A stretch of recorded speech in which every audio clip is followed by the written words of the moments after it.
quixo, dou volta, saltou o valado, marchou. Tardou en repoñerse, foi á casa, estuvo 3 días sin dar falado.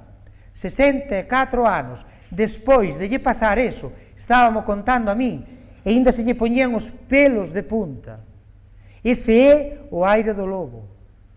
Unha vez eu, en Dozón, indo cunha xente por un camiño forestal, topámonos nunha curva 3 lobos diante, unha parella e un lobo dun ano. Non nos demos movido do sitio, non demos falado nada.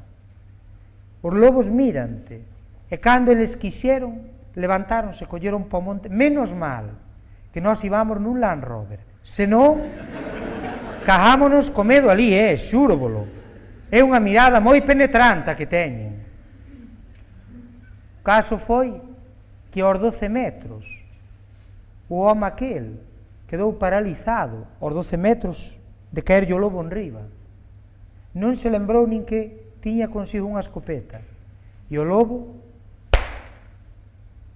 isto quer dicir, saltou,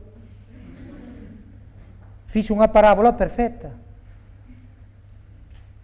coa intención de coas patas dianteiras, porque coas traseiras sería máis difícil, pegarlle un golpe no peito ao home, tiralo ali e desfacelo. E o home andaba o corazón tan acelerado, o normal de pulsacións, canto é? Por minuto, xa non vos pregunto nunha hora, por minuto. 60, máis ou menos, non? Eu a conta tiña botada con 60, vai ser 60.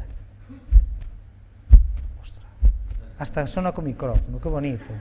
Teño que levar o micrófono para este conto. Tiña 3 veces esa cantidad. O doble son 120. O triple 180. Que pasa cando o corazón bate tanto? Hai un tranquilizante natural. Non é a tila nin a manzanilla, non. Un amau. Sempre un amau se levanta e se pousa no peito para calmar o corazón. Cantas carreiras teredes vos botado que ao parar se vos van armados ao peito para tranquilizarvos. Pois eso mismo lle pasou a este home. Levantouse un amau automáticamente, pousouselle no peito, pero con 2 dedos tocou a culata da escopeta e volveulle o acordo. E viño o lobo, e el coa mirma, ras, pum, e non lle dou. Porque hai que distinguir 2 tipos de disparo. Hai un disparo tranquilo e hai un disparo nervioso. E claro, el tranquilo non o tiña, polo tanto tiña o nervioso. E fallou, pero foi efectivo. E foi efectivo porque os perdigós, cando salen polo cano da escopeta, vanse espallando. E pasaron o lobo a rentes dunha orella, e sinteu nos zoar como se foran avespas. E claro, o lobo ás avespas tenlle medo. Se non o sabedes, dígolo eu. Baixou. Marchou para o Monte Coco e dixo ao raposo: que razón tiñas, como é o home. Botoume un aturuxo. E o raposo fixo o peor que podía ter feito, pegoulle a risa. Vos sabedes como é a cara dun raposo, que ten un fociñiño así moi aguzado. Como é a risa nesa cara? É moi burlona. E ao lobo non lle gustou. Dixo o lobo: oi, se eu quedei contigo que me habías levar onde houbera un home para lle botar unha loita frente a frente, non a 12 metros de distancia, ou me levas, ou che arrinco as 4 patas, vas andando que a barriga para o toco. Dixo: levo. E levou non do ferreiro, que tiña a forxa no medio de zobra, e tiña un portalón de 3 metros de ancho, aberto de todo. Estaba el dentro, mallando co martelo na zafra, facendo un fouciño. Bimba, bamba, bamba, e non entra primeiro o raposo e dillo ao ferreiro: señor ferreiro, eu viña aquí a que? Eu viña aquí a ver se podía o que? Se botarlle unha loita a que? O lobo, que pase? Hai que ter vos modos. Alá na língua houve un dentista, iba eu de pequeno a ele, non tiña quen recibir a xente, era un home mal encarado. E acórdome un día estar ali, salía paciente anterior e detrás el, cabata chaspizada de sangre. Xo siguiente, decía este, polo carallo arriba. Mal vendeu a consulta, non sei a que se dedica agora, pero perdeu toda a xente que tiña. Pero ese non é o caso é o do lobo. Cando saleu o raposo, dixo ao lobo: pasa. Aí tes un home para lle botar unha loita frente a frente. E o lobo meteuse para dentro e non se topa co ferreiro ali diante. E para estar á mesma altura, o lobo levantouse nas patas de atrás, xuntou armaos de diante, facendo unha mazaroca, e foi nas levantando, para ller baixar aquí na coronilla ao ferreiro, anestesialo e despois desfacelo. Pero cando iba subindo, o ferreiro e o lobo, ollos con ollos, a 4 dedos de distancia un do outro, o ferreiro fixo este movimento. E seguidamente fixo o mismo movimento, pero po outro lado. Cando miña abuela me contou isto, a cabeza traballa sola, e eu pensei, era ben pequeno, que había un baile para se librar do lobo. Claro, eso require unha comprobación empírica. Se a mí non me din nada, eu se me topo co lobo, quen me vai dicir que se eu lle fago así, o lobo non me fai así. E podía ser, pero miña abuela coñecíame, e díxeme, non home non, inocentiño, non chera pa iso. E que o ferreiro tiña 2 lumes, e nun dos 2 lumes tiña unhas tenazas de rabo largo postas ao roxo vivo. Botou as mãos pa aquí nas tiña.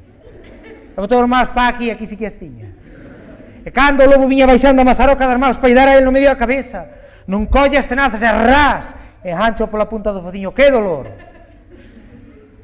Quen ten arrancado un pelo de nariz cunhas pinzas? Pinzas normales, Non sube baixo unha corriente polo corpo cada pelo que se arrinca. Agora figuradevos o que ten que ser que vos enganchen a nariz inteira cunhas tenazas ao roxo vivo. Anduvo co lobo pola forxa adiante, quieto parado, animaleño, hasta que de apretar lle arrancou a punta da nariz, e o lobo co dolor golpeouse contra todas as paredes que había ali, e eran 2 na máis, unha dun lado, outra do outro, para topar a salida. Os paxaros, teredes visto algunha vez entrar un paxariño nunha habitación, para dar salido, canto non sufren, canto non se chocan contra as paredes. O lobo pasou, bueno, as moscas, tedes comprobado como fan as moscas, animales estúpidos da naturaleza. Hai que se fixar, mirade, vos vedes unha mosca nun cristal, elas empeñanse, e din, eu quero salir por aquí. E van, pam, pam, pam, pam, pam, pero con que golpean? A veces por fixar, cunha perna, no, ca cabeza. Ben non poden quedar. Ti mátala e farlle 1000 bienes. Non hai quen lle dea unha paja por inútil despois. Pero tampouco é dar moscas, o lobo estaba ali dentro, saleu ouveando, e quedaron os cas todos de sobra, ouveando e contestando. Cando chegou á cima do Monte Coco, topouse co raposo, dixo ben claro, que razón tiñas, como é o home. Primeiro botoume unha turuxo que casi me atonta, e despois con 2 dedos quentes enganchou morfociños. Se me bota a mau inteira, barreme a cabeza, carajo. E aí quedou demostrado, según miña abuela, que o home é bastante máis ruín e valiente con lobo ou 500 que se presenten diante. E o conto non ten máis, acabou aí. Justouvos. Dade un aplauso pequeno.